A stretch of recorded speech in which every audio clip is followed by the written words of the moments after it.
ఒక భారీ హెడ్డింగ్ మాటన ఒక ఫెయిల్యూర్‌ని చాలా జాగ్రత్తగా కవర్ చేయడం ఎట్లా అన్నటువంటిది అది రాజనీతిజ్ఞత అనాలా? రాజకీయ నీతి అనాలా?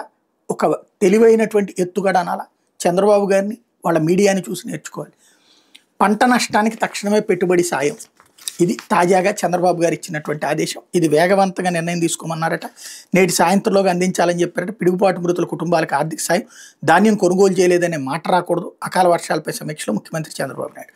ఒక ఆస్పెక్ట్లో చాలా అద్భుతం. వెంటనే ఆ మృతుల కుటుంబాలకు పరిహారం 24 గంటల్లో ఇవ్వాలనుకోవడం పరిపాలన దక్షతకి నిదర్శనం.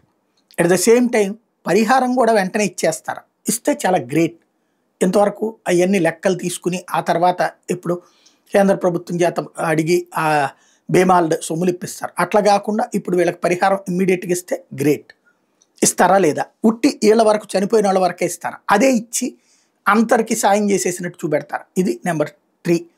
అయితే దీంట్లో అసలు మిస్ అయిపోయింది ఏంటంటే ఆల్రెడీ పంట అంతా తీసేసుకున్నామని చెప్పారు, కానీ తీసుకోలేదన్నటువంటి విషయం ఇప్పుడు బయటపడినటువంటి అంశం.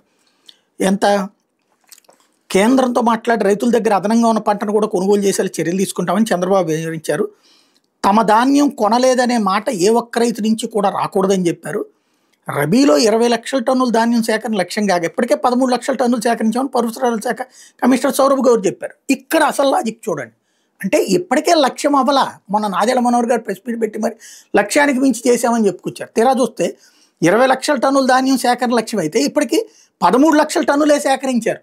అంటే 7 లక్షల టన్నులు సేకరించలేదు. ఒక పక్కన వర్షాలు వస్తున్నా తుఫాన్లు వస్తున్నా కూడా చేయలేదు. అంటే ఇది ఫెయిల్యూర్ కాదా? ఎక్కడ జరిగింది ఈ తేడా? ఎక్కడ మోసం జరిగింది? ఎవరిని మోసం చేశారు? మొత్తం లక్ష్యాలని దాటేశామని చెప్పారు ఇక్కడ. అంటే ఇలాగా ఇప్పుడు ఇది కవర్ అయిపోయింది. ఈ పైన హెడ్డింగ్కు ఫస్ట్ వార్తతో ఈ ఫెయిల్యూర్ కవర్ అయిపోయింది. అది ఇక్కడ స్పెషాలిటీ.